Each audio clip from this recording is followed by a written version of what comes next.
Channel GS solution 96 में आपका स्वागत है। अभी जो आगामी ICAR ARI की परीक्षा आ रही है उसमें आपदा प्रबंधन भी एक महत्वपूर्ण विषय है, जिससे जुड़े कुछ महत्वपूर्ण प्रश्न हैं। इन्हें आप परीक्षा में जाने से पूर्व बार बार देखें और अभ्यास करें तो निस्संदेह ये आपके लिए कारगर साबित होगा। तो हमारा पहला प्रश्न है कि इमारतें चक्रवात में किसके द्वारा असुरक्षित होती हैं।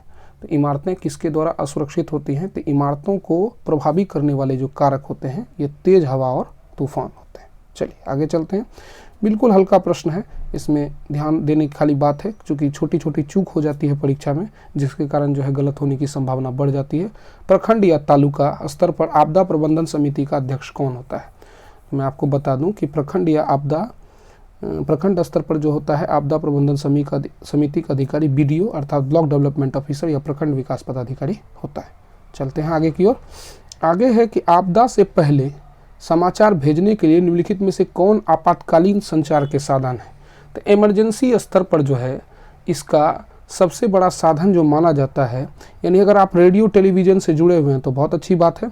अगर रेडियो टेलीविज़न के अलावा अगर आप रेडियो टेलीविज़न से जुड़े हैं तो अच्छी बात है, या इसके अलावा अन्य तथ्य से भी जुड़े हुए हैं जैसे हैम रेडियो हो गया या स्मार्टफोन हो गया, अब तो डिजिटल वर्ल्ड आ चुका है, तो ये सभी साधन जो हैं ये क्या माने जाएंगे?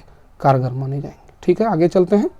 आगे है कि अपेक्षित हानियों के मापने को किसके रूप में जाना जाता है? यानी आपदा से होने वाला जो जोखिम है इसको मापने के लिए किस रूप में जाना जाता है? तो आपदा से मापने के लिए जो जोखिम है इसको एक खतरनाक घटना जोखिम के रूप में जानते हैं। अर्थात आपदा जो है यह एक खतरनाक चीज़ मानी जाती है और अपेक्षित हानियों को मापने के लिए, जो आपदा से जो अपेक्षित हानियाँ होती है इसको मापने के लिए आपदा को तो पहले खतरनाक घटना के रूप में जानते हैं। UNDMT अंतर्राष्ट्रीय स्तर पर UNDMT जो है एक संस्था है जिसको United nation disaster management team कहते हैं। यह काफ़ी कारगर और प्रभावी है। चलिए आगे की ओर चलते हैं। आमतौर पर आपातकाल के दौरान दूर संचार सेवा क्या हो जाती है? बाधित हो जाती है। इसका कारण क्या है? तो आमतौर पर जो दूर संचार सेवा बाधित होती है इसका सबसे बड़ा कारण जो है ये क्या होता है कि उस समय किसी भी प्रकार की अतिरिक्त क्षति जो है वह नहीं बर्दाश्त की जाएगी तो क्षतिग्रस्त होना ही है। सेलुलर ट्रांसमीटर टावर भी क्षतिग्रस्त हो जाते हैं, बिजली आपूर्ति भी बाधित हो जाती है, अर्थात सभी कारक जो है इसके लिए क्या है? उत्तरदायी है। चलते हैं आगे की ओर। कौन सुनामी के प्रकोप के विरुद्ध दीर्घकालीन रोकथाम है? यानी सुनामी की घटना आने के बाद कौन सी घटना जो है दीर्घकालीन रोकथाम की घटना मानी जाएगी? तो दीर्घकालीन रोकथाम के लिए क्या है कि इमारत, भवनों और विशेष रूप से आवासीय भवन जो तट से दूर हो इसकी व्यवस्था की जाएगी। आपातकालीन में याद रखिएगा, आपातकालीन में इमारत निर्माण और विशेष रूप से आवासीय भवनों को नहीं देखा जाएगा, यह दीर्घकालीन उपाय है। खतरा एक ऐसी स्थिति है जिसके कारण क्या होती है? तो आप जानते हैं कि खतरे की स्थिति में क्या होती है कि चोट और क्षतिग्रस्त होने की संभावना ज़्यादातर होती है। चोट और क्षतिग्रस्त होने की संभावना होती है, चोट और संपत्ति की क्षति होती है, जिसको जान माल की क्षति भी आप लोग कहते हैं। चलिए, आपदा योजना तैयार करने के लिए आवश्यक जानकारी क्या है? तो आपदा योजना तैयार करने के लिए सबसे पहले हमें यह जानना जरूरी है कि इसके क्या क्या रणनीतिक उपाय हैं। उसके बाद जो है इसके लिए एक टीम बनानी होती है, फिर क्षति का रिकॉर्ड करना होता है, लेकिन सबसे पहले क्या होता है? रणनीतिक जानकारी आवश्यक मानी जाती है। चलिए, कौन मानव जनित खतरे का उदाहरण है? तो मानव जनित खतरा वैसा खतरा जो मानवीय कारणों से उत्पन्न होता है, जैसे भोपाल में जो है भोपाल गैस त्रासदी जो है मिथाइल आइसोसाइनेट के कारण जो हुआ था 1984 में, यह मानव जनित आपदा मानी जाती है, लापरवाही का नतीजा था। उच्च तीव्रता एवं वर्षा की लंबी अवधि के कारण क्या होता है? अगर लंबे समय तक किसी भी स्थान पर वर्षा होगी तो क्या होगी?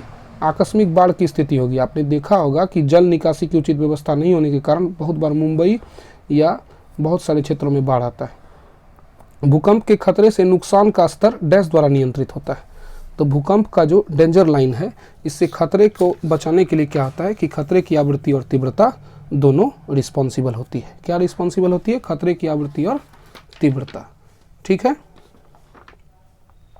तो यहाँ पूछा जा रहा है भूकंप के खतरे से बचने के लिए क्या क्या उपाय है?